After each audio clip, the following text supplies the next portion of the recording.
আজ তো ধর্ষকের কোনো বিচার হচ্ছে না, ধর্ষণ হচ্ছে পাইকারি দরে, বিচার হচ্ছে না। আইন এমন ভাবে ঘোরানো পেঁচানো, ধর্ষকগুলি খালাস পেয়ে যাচ্ছে। আবার নতুন কিছু ধর্ষক তৈরি হয়েছে, ধর্ষণ করে মেয়েটাকে হত্যা করে। আযানিয়াতু ওয়াজ্জানি ফাজলিদু কুল্লা ওয়াহিদিন মিনহুমা মিআতা জালদা। আল্লাহ তাআলা বলেছেন জিনাকারের শাস্তি হচ্ছে 100 দোররা মারা এবং প্রাণদণ্ড দেওয়া। জিনাকারের শাস্তি প্রাণদণ্ড দাও।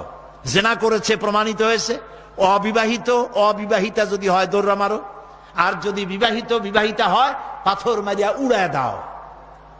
আজ তো ধর্ষকের কোনো বিচার হচ্ছে না, ধর্ষণ হচ্ছে পাইকারি দরে, বিচার হচ্ছে না। আইন এমন ভাবে ঘোরানো পেঁচানো, ধর্ষকগুলি খালাস পেয়ে যাচ্ছে।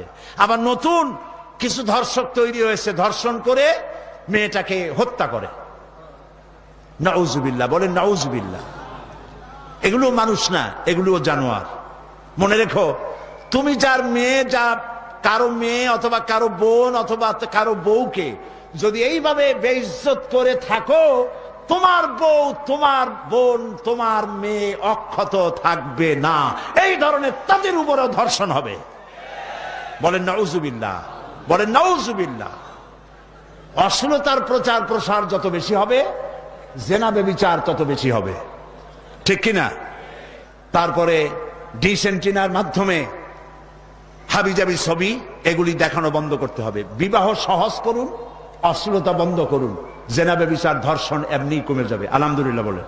এই থেকে বাঁচতে পারে মানুষ কেবলমাত্র ধর্মীয় অনুশাসনের মাধ্যমে। জেনা নিজের স্ত্রী ছাড়া কোন মেয়ে লোক অথবা কোন পুরুষ, কোন মেয়ে লোক নিজের স্বামী ছাড়া আর কোন পুরুষ নিজের স্ত্রী ছাড়া যৌন সম্পর্ক স্থাপন করলেই এই রোগের সম্ভাবনা 100%। এইটা আগে যত এইডস এর সাইনবোর্ড ছিল সেগুলিতে লেখা ছিল ধর্মীয় অনুশাসন মানলেই এইডস বন্ধ হয়।